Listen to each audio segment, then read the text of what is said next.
السلام علیکم ورحمۃ اللہ وبرکاتہ۔ الحمد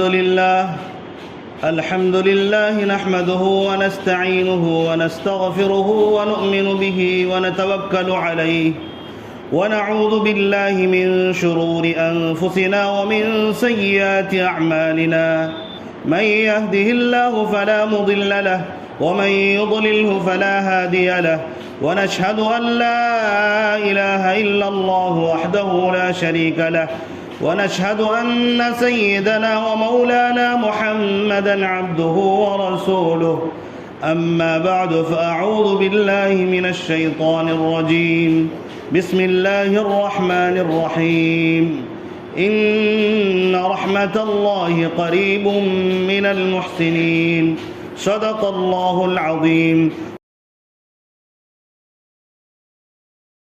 میرے واجب الاحترام بزرگوں اور بھائیوں اور اسلام کے غیور فرزندوں، اللہ تبارک و تعالیٰ کا احسان اور کرم ہے کہ اللہ تبارک و تعالیٰ نے ہم سب کو یہ ماہ مبارک عطا فرمایا۔ بہت سارے ایسے احباب تھے جو گزشتہ سال رمضان میں تھے لیکن یہ نصیب نہیں ہوا۔ یہ نصیب ہو جانا بھی بہت بڑی بات ہوتی ہے۔ جتنے زیادہ رمضان ملیں گے اتنی نیکیوں میں اضافہ ہوگا۔ تو یہ اللہ تبارک و تعالیٰ کا احسان ہے کہ اللہ تعالیٰ نے ایک رمضان کا اور موقع ہمیں عنایت فرما دیا۔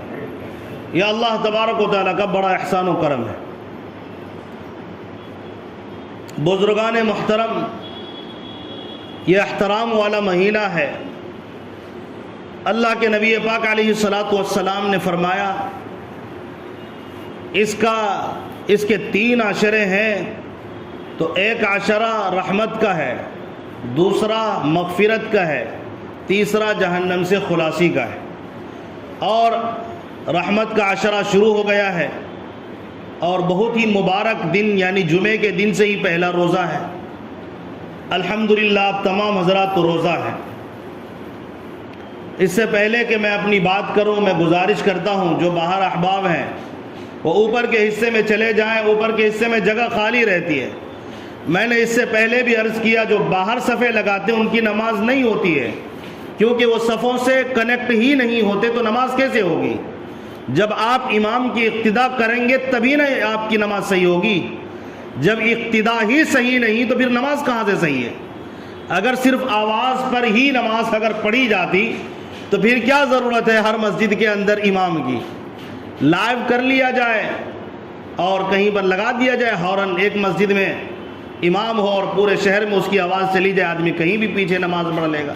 یہ طریقہ نہیں ہے۔ یہ صفوں میں پیچھے موجود ہونا ضروری ہے۔ میں نے عرض کیا تھا 2-3 صف تو ٹھیک ہے، لیکن اس سے بھی زیادہ گیپ، یہاں پر باہر رہنے والے اس سے بھی زیادہ گیپ میں رہتے ہیں، تو اپنی نماز کی فکر کرنے کی ضرورت ہے۔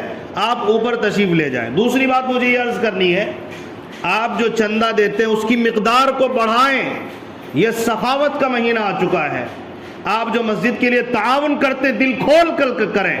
اگر 25 روپے دیتے تھے تو اب آپ کا 100 روپے ہو جانا چاہیے، اگر 100 دیتے تھے تو 500 ہو جانا چاہیے۔ یہ خود بخود آپ میں یہ تڑپ ہونا چاہیے کہ اللہ کے گھر میں زیادہ سے زیادہ میرا مال لگ جائے۔ اللہ کو سخی بندہ پسند ہے، اسی لیے نبی نے فرمایا کہ سخی بندہ اللہ کے قریب، جنت سے قریب اور لوگوں سے بھی قریب ہوتا ہے، لیکن جو بخیل اور کنجوس ہوتا ہے وہ اللہ تعالیٰ سے بھی دور، جنت سے بھی دور اور جہنم کے قریب ہوتا ہے۔ اب ہمیں فیصلہ کرنا ہے، ہمیں سخاوت دکھانی چاہیے۔ سخاوت یہ نہیں کہ بہت سارا مال ہے تو اس میں سے بہت سارا پیسہ دے دیا۔ سخاوت یہ ہے جتنا بھی ہے زیادہ سے زیادہ دینا، یہ سخاوت ہے۔ آپ کا دل نہیں چاہ رہا لیکن پھر بھی آپ اللہ کی محبت میں دے رہے ہیں۔ لن تنالوا البر حتى تنفقوا مما تحبون، تم اس وقت تک ہرگز نیکی کو نہیں پہنچ سکتے یہاں تک کہ تم اپنی محبوب چیز کو اللہ کے راستے میں خرچ کرو۔ معمولی مقدار تو ہم پورے ایام میں دیتے رہے، پورے اس سے پہلے جو جمعے آئے رمضان سے پہلے اس میں دیتے رہے، اس میں زیادہ ہاتھ کو وسیع کریں۔ الفلاح جو غریب یتیموں کے لیے آتا ہے اس میں زیادہ بڑھ چڑھ کر حصہ لیں۔ مال میں کمی نہیں ہوگی، یہ برکت کا مہینہ ہے، اللہ برکت ضرور دے گا۔ اگر آپ کے یقین میں کمزوری ہے اور آپ نے جتنا بھی دے دیا پھر بھی اللہ تبارک و تعالیٰ کی رحمت اور برکت آپ کی طرف نہیں آنے والی. یقین کامل ہو میں دے رہا ہوں، اللہ اس کا بڑھا کر دے گا. تو خیر، میں عرض یہ کر رہا تھا، یہ رحمت کا عشرہ چل رہا ہے، اور رحمت کتنی ضروری ہے اس کو سمجھنے کے لیے میں زیادہ نہیں، بس ایک روایت مسلم شریف کی آپ کے سامنے پیش کر رہا ہوں. نبی پاک علیہ الصلوۃ والسلام نے فرمایا، ما من احد یدخلہ عملہ الجنہ، کہ تم میں سے کوئی شخص ایسا نہیں ہے کہ اس کا عمل اس کو جنت میں داخل کرا دے. تم میں سے کوئی شخص ایسا نہیں ہے کہ اس کا عمل اس کو جنت میں داخل کرا دے. نبی پاک علیہ الصلوۃ والسلام سے سوال کیا گیا، اے اللہ کے رسول، کیا آپ بھی اللہ کی رحمت کے بغیر جنت میں نہیں جائیں گے؟ نبی پاک علیہ الصلوۃ والسلام نے فرمایا، ہاں میں بھی، الا ان یتغمدنی ربی برحمت، مگر یہ کہ اللہ تبارک و تعالی مجھے اپنی رحمت میں ڈھانپ لے تو پھر میں بھی جنت میں جا سکتا ہوں. جبکہ نبی پاک علیہ الصلوۃ والسلام بخشے بخشائے ہیں، اس کے باوجود فرمایا اللہ کی رحمت جن کی طرف متوجہ ہوگی وہی جنت میں جائے گا. ہم سب کو معلوم ہے، قرآن کے اعلان ہے، نبی رحمت للعالمین ہے، نبی تو سراپا رحمت ہے.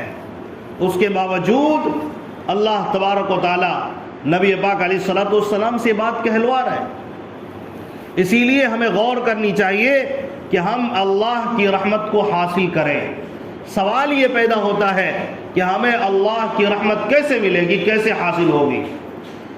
اللہ کی رحمت حاصل کرنے کا طریقہ یہ ہے، قرآن مقدس میں اللہ تبارک و تعالیٰ نے جن اعمال کو کرنے کے بعد رحمت کا وعدہ کیا ہے ان اعمال کو کیا جائے.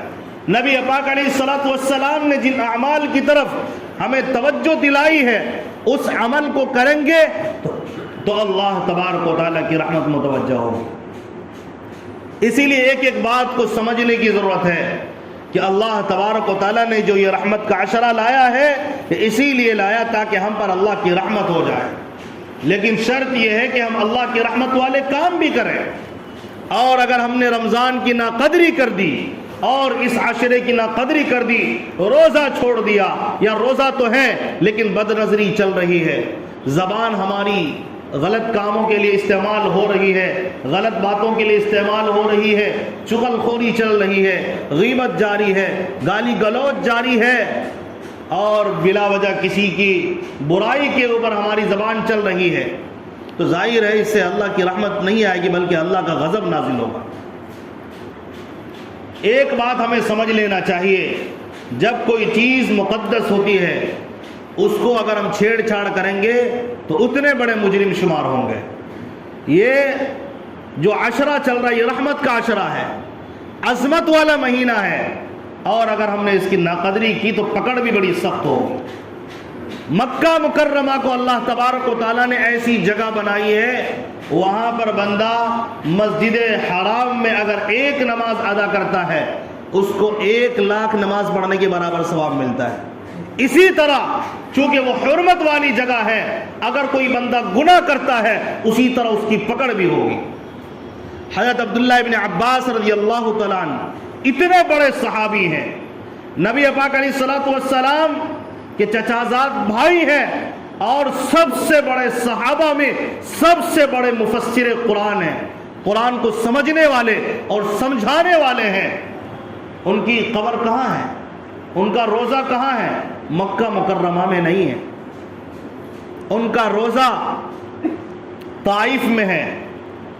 ان کے بارے میں آتا ہے کہ انہوں نے مکہ اس لیے چھوڑ دیا، جیسا کہ میں نے علماء سے سنا ہے کہ وہ فرماتے ہیں کہ انہوں نے مکہ اس لیے چھوڑ دیا کہ اگر میں وہاں رہوں گا مجھ سے ہو سکتا ہے بے ادبی ہوگی، اور بے ادبی کی وجہ سے کہیں میں گناہ میں ملوث نہ، اور میرے اوپر اللہ تبارک اور مجھ سے کوئی گناہ ہو جائے یا لغزش ہو جائے یا خطا ہو جائے اور اللہ کی پکڑ سخت نہ آ جائے. اس لیے میں چاہتا ہوں کہ میں طائف میں ہی رہوں اور وہیں رہے، وہیں تعلیم و تعلم کا سلسلہ جاری رکھے اور وہیں وفات پائی. تو کہنے کا مقصد اور خلاصہ یہ ہے کہ ہم ہر چیز کو یوں ہی ہلکے میں اور آسانی سے نہ لے لیں. یہ رحمتوں کا مہینہ، برکتوں کا مہینہ ہے، یہ عظمت کا مہینہ ہے. اس کی عظمت کو دل میں جگہ دیجیے. معزز حاضرین، اللہ تبارک و تعالیٰ نے قرآن مقدس میں فرمایا ان رحمت اللہ قریب من المحسنین، کہ بلا شبہ اللہ کی رحمت احسان کرنے والوں کے قریب ہے. احسان کسے کہتے ہیں؟ ایک احسان تو وہ ہے کہ جو بندہ عبادت میں احسان کرتا ہے. نبی پاک علیہ الصلوۃ والسلام نے ایک روایت میں فرمایا، حدیث جبریل علیہ الصلوۃ والسلام کے نام سے وہ روایت مشہور ہے، صحیح روایت ہے. حضرت جبریل علیہ الصلوۃ والسلام نے کئی سوال نبی صلی اللہ علیہ وسلم سے پوچھے تھے. ایک سوال یہ بھی فرمایا تھا انہوں نے، اخبرنی عن الاحسان، کہ مجھے احسان کے بارے میں بتائیے. نبی پاک علیہ الصلوۃ والسلام نے فرمایا ان تعبد اللہ کأنک تراہ فإن لم تکن تراہ فإنہ یراک، کہ تم اللہ کی عبادت ایسے کرو جیسے تم اللہ کو دیکھ رہے ہو. اگر یہ تصور قائم نہ کر سکو تو کم سے کم یہ تصور ضرور کر لینا کہ اللہ تمہیں دیکھ رہا ہے. لہٰذا پتہ یہ لگا کہ اگر ہم نماز پڑھتے ہیں، احسان یہ ہے کہ ہم نماز کو اس طرح پڑھیں کہ اللہ مجھے دیکھ رہا ہے. ہم روزہ رکھتے ہیں، اس طرح رکھیں اللہ ہر آن ہماری نگرانی کر رہا ہے. ہم مال اللہ کی راہ میں دیتے ہیں، یہ تصور کریں یہ مال میں کس کے لیے دے رہا ہوں، اللہ دیکھ رہا ہے. جس طرح کہتے ہیں نا، آدمی جب ان باتوں پر غور کرتا ہے تو خود بخود گناہوں سے اور غلط کاموں سے بچ جاتا ہے کہ اس کے نظر میں اللہ تبارک و تعالیٰ کی نگاہ ہوتی ہے کہ اللہ تبارک و تعالیٰ مجھے دیکھ رہا ہے، میں کیسے اللہ کی نافرمانی کر سکتا ہوں. اللہ کی پکڑ بھی آ سکتی ہے، اسی لیے وہ گناہوں سے بھی بچتا ہے اور عبادت صحیح طور پر کرتا ہے. مثال کے طور پر نماز میں کھڑا ہے، اب وہ کہیں متوجہ نہیں ہو سکتا، وہ جانتا ہے میرے دل میں کیا چل رہا ہے، اس کو بھی اللہ دیکھتا ہے، لہٰذا میں کیوں کہیں متوجہ ہو سکتا ہوں. اللہ تبارک و تعالیٰ میری پکڑ کر سکتا ہے کہ میرے سامنے کھڑے ہو کر بھی تو مجھ سے غائب رہتا تھا، تیرا دل و دماغ حاضر نہیں تھا، میری طرف متوجہ نہیں تھا. تو معزز حاضرین، پتہ یہ چلا کہ عبادت کے اندر احسان یہ ہے کہ ہم اس طرح عبادت کریں. ظاہر ہے کہ ہمارے اندر اتنی آنکھ کے اندر طاقت اور قوت نہیں کہ ہم اللہ کو دیکھ سکیں، لیکن ہم یہ تصور تو کر سکتے ہیں، بلکہ ایمان اور عقیدہ ہے اللہ ہر آن دیکھ رہا ہے. جس طرح کہ ہم جانتے ہیں جہاں سی سی ٹی وی کیمرے لگے ہوتے ہیں اور بندے کو پتہ لگ جائے یہاں سی سی ٹی وی کیمرہ لگا ہوا ہے، وہاں پر کچھ بھی غلط حرکت نہیں کر سکتا، وہ غلط حرکت سے بچ جاتا ہے کیونکہ لوگوں کی نظریں ہیں وہاں پر. اگر میں غلط حرکت کروں گا تو لوگوں کے نظروں میں آ جاؤں گا، فوٹو میری چھپ جائے گی. یہاں تک کہ بے ادبی جیسا کام بھی نہیں کرتا ہے بندہ، اور اگر پتہ چلا کیمرے کے سامنے سے گزر رہے تو سیدھا سیدھا گزرتا ہے اور بھلے انداز میں گزرتا ہے. تو جب اللہ تبارک و تعالیٰ ہر آن دیکھتا ہے، بند کمرے میں بھی دیکھتا ہے، یہ تصور ہم کریں گے تو ہماری عبادت میں جان پیدا ہوگی یا نہیں ہوگی؟ پتہ یہ چلا کہ اللہ تبارک و تعالیٰ دیکھ رہا ہے، اس کا تصور پیدا ہو جائے، یہ احسان ہے عبادت کے اندر. اور ایک احسان یہ ہے کہ ہم ایک دوسروں پر رحم و کرم کا معاملہ کریں، ماتحتوں کے ساتھ رحم و کرم کا معاملہ کریں، بیوی بچوں کے ساتھ رحم و کرم کا معاملہ کریں، ماتحتوں کے ساتھ رحم و کرم کا معاملہ کریں، بڑوں کے ساتھ ادب سے پیش آئیں.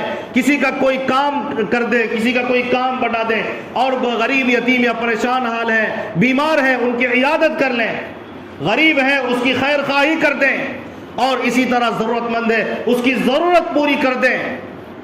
تو یہ احسان کا دوسرا نام ہے. اور ایک احسان ہے کہ ہم نیکی کرنے والے بنیں، اللہ تبارک و تعالیٰ کے حکموں کے مطابق چلنے والے بنیں، نبی پاک علیہ الصلوۃ والسلام کے طریقے کے مطابق چلنے والے بنیں. پھر کیا ہوگا؟ اللہ نے جو قرآن میں فرمایا ان رحمت اللہ قریب من المحسنین، کہ احسان کرنے والے کے قریب اللہ تبارک و تعالیٰ کی رحمت ہوتی ہے. پیار و محبت سے پیش آ جانا، اچھے سے پیش آ جانا، یہ کوئی ایسا نہیں ہے کہ ہر ایک بندے کی بس کی بات ہوتی ہے. بہت مشکل ہوتا ہے کہ ہر ایک کے ساتھ آپ اچھائی کا معاملہ کریں. رحمت للعالمین نے جو سبق دیا ہے اس سے تو یہ پتہ چلتا ہے صرف بندوں کے ساتھ ہی نہیں بلکہ جانوروں کے ساتھ بھی رحم و کرم کا معاملہ کرنا چاہیے۔ یہی وجہ ہے ایک زانیہ عورت، ایک بدکار عورت ایک پیاسے کتے پر رحم کھا کر اسے پانی پلا دیتی ہے۔ روایات اٹھا کر پڑھیے، صحیح روایات سے معلوم ہوتا ہے اللہ تبارک و تعالیٰ اسے کل قیامت کے دن جنت میں داخل کر دے گا۔ اللہ کی رحمت کو متوجہ کرنے کی ایک شکل یہ ہے کہ ہم رحم و کرم کا معاملہ کریں۔ اسی طرح اللہ کے نبی پاک علیہ الصلوۃ والسلام نے فرمایا الراحمون یرحمہم الرحمن، کہ جو رحم کرنے والے لوگ ہیں اللہ تبارک و تعالیٰ اس پر رحم کرتا ہے۔ ارحموا من فی الارض یرحمکم من فی السماء، اے لوگو تم زمین والوں پر رحم کرو، آسمان والا تم پر رحم کرے گا۔ اگر ہم چاہتے ہیں کہ اس عشرے میں اللہ کی رحمت ہمیں ملے، اور رحمت میں نے بتا دیا کتنی ضروری چیز ہے کہ سارے اعمال کر لیں، اگر اللہ کی رحمت متوجہ نہیں ہوئی تو ہم ناکام ہو جائیں گے اور یہ عشرہ یوں ہی ہمارے ہاتھ سے چلا جائے گا۔ ہم چاہتے ہیں کہ اللہ کی رحمت ہماری طرف متوجہ ہو تو عبادت کو ٹھیک کرنا شروع کریں، معاملات کو ٹھیک کرنا شروع کریں، رحم و کرم کا معاملہ کرنا شروع کریں۔ تیسری چیز ہے اللہ تبارک و تعالیٰ نے قرآن میں ہی ہمیں سمجھایا رب اغفر وارحم وانت خیر الراحمین، وقل رب اغفر وارحم وانت خیر الراحمین، کہ اللہ کے نبی پاک علیہ الصلوۃ والسلام سے اللہ نے کہا کہ اے نبی یوں کہا کریں اے اللہ میری مغفرت فرما، مجھ پر رحم فرما۔ پتہ یہ چلا دعائے رحمت کرنی چاہیے، اپنے لیے دعائیں رحمت کریں، ماں باپ کے لیے کریں، جیسا کہ اللہ نے قرآن میں خود فرمایا رب ارحمہما کما ربیانی صغیرا، اے میرے بندو اپنے والدین کے لیے دعا کیا کرو، اے اللہ میرے والدین پر رحم فرما جیسا کہ انہوں نے مجھے بچپن میں پالا ہے۔ والدین کے لیے رحمت کی دعا کریں، امت مسلمہ کے لیے رحمت کی دعا کریں۔ ہم تو کیا بلکہ فرشتے بھی امت مسلمہ کے حق میں رحمت کی دعا کرتے ہیں اور جنت میں داخلے کی دعا کرتے ہیں، یہ قرآن سے ثابت ہے۔ ربنا وادخلهم، یہ فرشتوں کی دعا ہے، ربنا وادخلهم جنات عدن التي وعدتهم ومن صلح من آبائهم وازواجهم وذرياتهم۔ اللہ اکبر، فرشتے بھی امت مسلمہ کے لیے دعا کرتے ہیں۔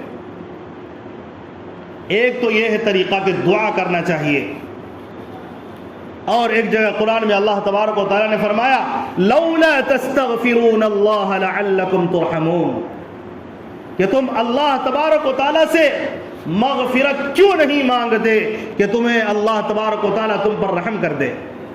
پتہ یہ چلا اللہ تبارک و تعالیٰ سے بخشش مانگنا، استغفار کی کثرت کرنا، بخشش طلب کرنا، یہ بھی اللہ تبارک و تعالیٰ کی رحمت کو بندوں کی طرف متوجہ کرتی ہے۔ اللہ تبارک و تعالیٰ بندوں پر رحم و کرم کا معاملہ کرتا ہے، اسی لیے ہمیں چاہیے استغفار کثرت سے کریں، چلتے پھرتے اٹھتے بیٹھتے غلطی کا پتہ نہیں، کبھی سنت کی خلاف ورزی ہو رہی ہے، کبھی فرض میں کوتاہی ہو رہی ہے، کبھی واجبات میں کوتاہی ہو رہی ہے، کبھی نگاہیں بھٹک رہی ہے، کبھی زبان بے قابو ہو جاتی ہے، گناہ پر گناہ ہوتے رہتے ہیں، اس لیے استغفار تو ندامت سے کرنا ہی چاہیے۔ بعض بندے ایسے ہیں ارے تو گناہ کر رہا ہے اب تو تیری کیا معافی ہوگی، اور لوگ کہتے ہیں اب کیا ہم کریں، ہم تو اس لائق بھی نہیں ہے کہ اللہ تبارک و تعالی ہمیں معاف کرے، ہمیں شرم آتی ہے۔ نعوذ باللہ من ذالک، شرم تو آپ کو آنی چاہیے گناہ کرتے وقت، اس میں شرم کی کون سی بات ہے؟ یہ شیطان ہمیں رکاوٹیں ڈال رہا ہے، شیطان ہمیں روکتا ہے تاکہ ہم اللہ تعالیٰ سے نہ مانگیں، اللہ کی رحمت سے نا امید ہو جائیں۔ اللہ تبارک و تعالیٰ کی رحمت سے نا امید صرف اور صرف کافرین بندے ہوتے ہیں، مومن بندہ اللہ کی رحمت سے نا امید کبھی نہیں ہوتا۔ اللہ تبارک و تعالیٰ کے رحمت کے 100 حصے ہیں، ایک حصہ اللہ تعالیٰ نے بندوں کے درمیان تقسیم کر دیا، جس کی وجہ سے ہم ایک دوسرے پر رحم و کرم کرتے ہیں۔ ماں اپنے بچوں پر رحم کرتی ہے، باپ اپنے بچوں پر رحم کرتا ہے۔ یہ اللہ تعالیٰ نے ایک رحمت 99 رحمت کا ظہور روایتوں میں آتا اللہ تبارک و تعالیٰ قیامت کے دن ظاہر کرے گا۔ اللہ تعالیٰ ہم سب پر قیامت کے دن رحم و کرم کا معاملہ فرمائے اور ہم سب کو اللہ تعالیٰ جنت میں داخلہ نصیب فرمائے۔ تو استغفار کی کثرت کریں. نبی پاک علیہ الصلوۃ والسلام باوجود کہ بخشے بخشائیں، روایت میں آتا ہے نبی پاک علیہ الصلوۃ والسلام روزانہ 100 مرتبہ استغفار کرتے ہیں. رحمت للعالمین ہیں، جنتی ہیں، جنت میں سب سے اونچے درجے پر ان کا مقام ہے. اللہ کے یہاں سب سے اونچا مقام رکھنے والے نبی پھر بھی استغفار کرتے ہیں، اور ہمیں توفیق ہی نہیں ملتی. ہم تو ایسے جی رہے ہیں کہ بس بغیر مانگے، بغیر استغفار کے اللہ کی رحمت متوجہ ہو جائے گی، چاہے ہم ظلم کرتے رہیں، چاہے ہم گناہ کرتے رہیں، چاہے سستی و لاپرواہی اور غفلت سے پیش آتے رہیں، میں اللہ کی رحمت تو میری طرف متوجہ ہو جائے گی. ایسا لگتا ہے کہ ہم نے اگر نام مسلمان رکھ لیا، اب اللہ تبارک و تعالیٰ نے وعدہ کر لیا کہ رحمت ضرور ہوگی.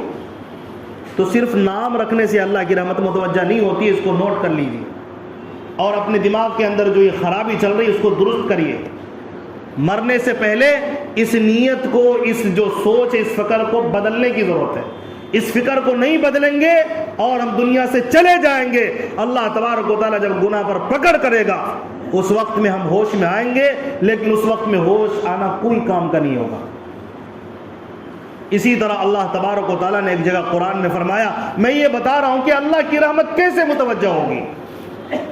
وَإِذَا قُرِئَ الْقُرْآنُ فَاسْتَمِعُوا لَهُ وَأَنصِتُوا لَعَلَّكُمْ تُرْحَمُونَ، کہ جب قرآن پڑھا جائے تو خاموشی کے ساتھ سنا کرو، چپ رہو، غور سے سنو اور چپ بھی رہو.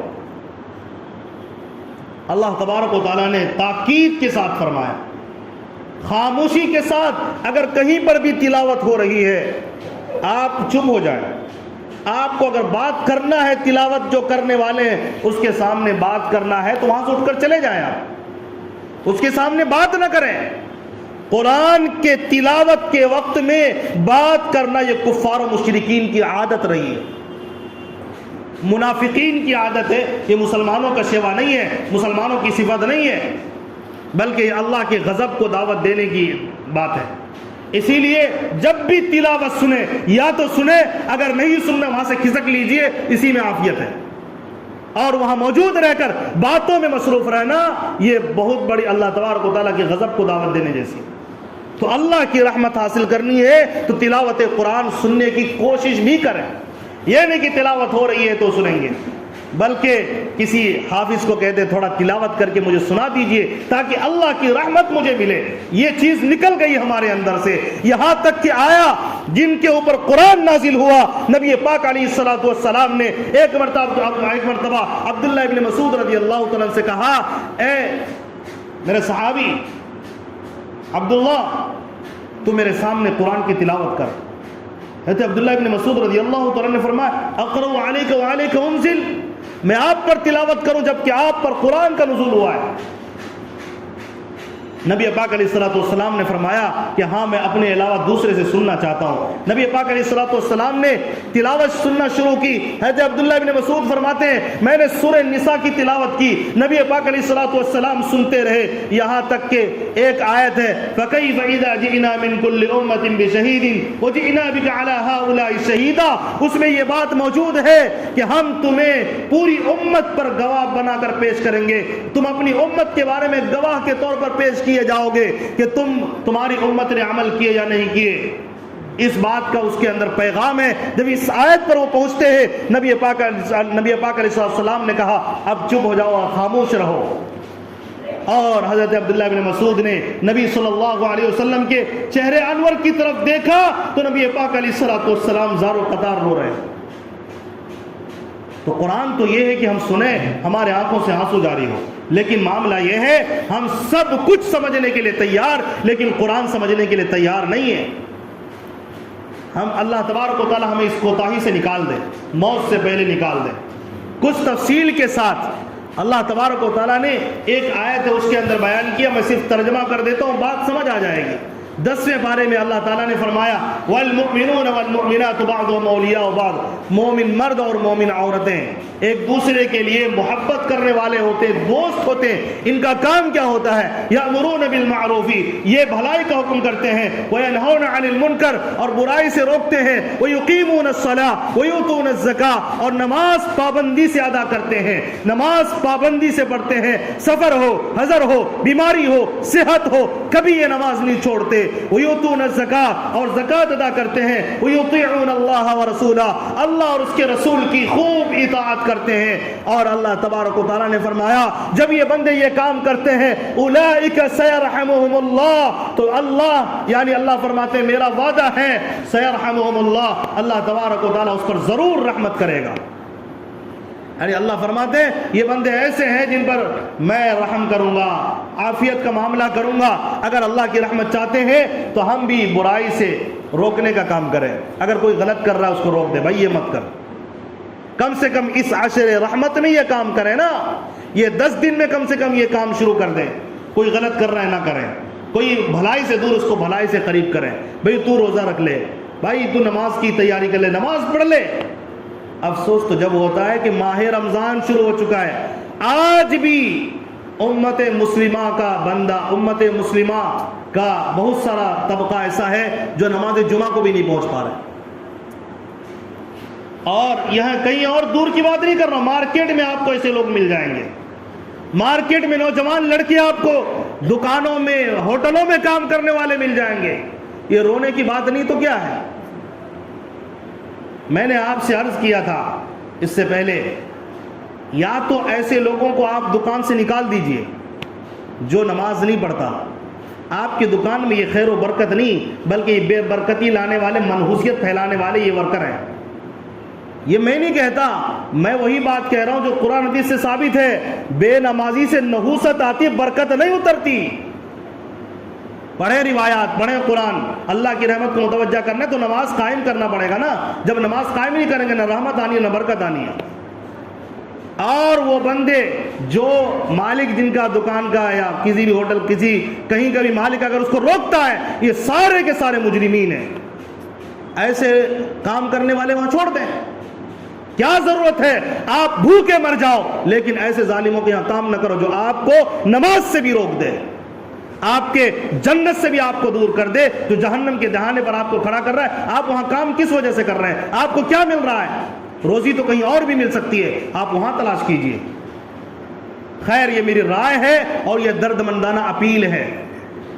مالک نماز پڑھتے ہیں، اپنے نوکروں کو بھی کہے بھی نماز پڑھیں، ذمہ دار جو ہیں اپنے ماتحتوں کو نماز کی دعوت دیں، نماز پڑھوائیں، اور انہیں کہتے ہیں نماز کا وقت یہ چلو۔ یعنی کہ میں یہ کہہ رہا تھا عاشر رحمت کے اندر اس کا اہتمام کریں تاکہ اللہ کی رحمت، خیر اور برکات ہم پر نزول ہو۔ کہنا میرا کام ہے، آپ نے سن لیا ہے، عمل آپ کے ذمہ ہے، اور سمجھنے والے، عمل کرنے والے کے لیے ایک بات کافی ہوتی ہے، اور نہ سمجھنے والے کے لیے پورا قرآن گول کر پلا دو پھر بھی وہ نافرمانی کرے گا، وہ تو سمجھنے کے لیے تیار ہی نہیں ہوگا۔ اب ہمیں سمجھنا یہ چاہیے کہ ہم سمجھنے والوں کی لسٹ میں ہیں یا نہ سمجھوں کے لسٹ میں، ہمیں خود فیصلہ کر لینا ہے۔ اللہ تبارک و تعالیٰ ہمیں دین کی صحیح سمجھ عطا فرمائے، اور اللہ تبارک و تعالیٰ ہم پر رحم و کرم کا معاملہ فرمائے، اور اللہ تعالیٰ ہم سب کو گناہوں سے بچائے رکھے۔ آمین وآخر دعوانا الحمدللہ رب العالمین۔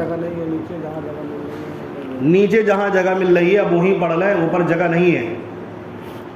اور میں یہ عرض کروں گا، آخری یہ ہے، مجبوری کی صورت میں آپ جو مسجد کے جو حصے خالی ہیں دروازے کے پاس، وہ سب میں صف لگا لیں۔ 2 آدمی کی لگ رہے ہیں، 2 4 5 وہ گیٹ پر بھی لگا لیں، یہاں بھی لگا لیں، یعنی کہ کنٹینیو ہونا چاہیے صفیں، پھر روڈ پر بھی صفیں لگائیں۔ اس طرح اگر کریں گے تو پھر ہماری نماز ہوگی، ورنہ پھر دوسری مسجد کا رخ کر لینا چاہیے اگر جگہ نہ ملے۔ اللہ تبارک و تعالیٰ ہم تمام کو دین کی صحیح سمجھ عطا فرمائے، عمل کی توفیق عطا فرمائے۔ کچھ دعا کی گزارشات آئی ہیں، دعائے صحت کی اپیل ہے گلناز بانو، رئیس عطا الرحمان، نصرت پروین، رہبر عابدین عابدین، اسی طرح سعد سخت بیمار ہیں، شمیمہ خاتون، یہ سب بیمار ہیں۔ اللہ تبارک و تعالیٰ ان کو جلد سے جلد صحت نصیب فرمائے۔ اسی طرح اشرف بھائی عرف مونو، ان کے والدہ کے لیے مغفرت کی دعا کریں، اللہ تعالیٰ مغفرت فرمائے۔ جسیم بھائی کی پھوپھی ہیں، ان کے لیے بھی مغفرت کی دعا کریں، اللہ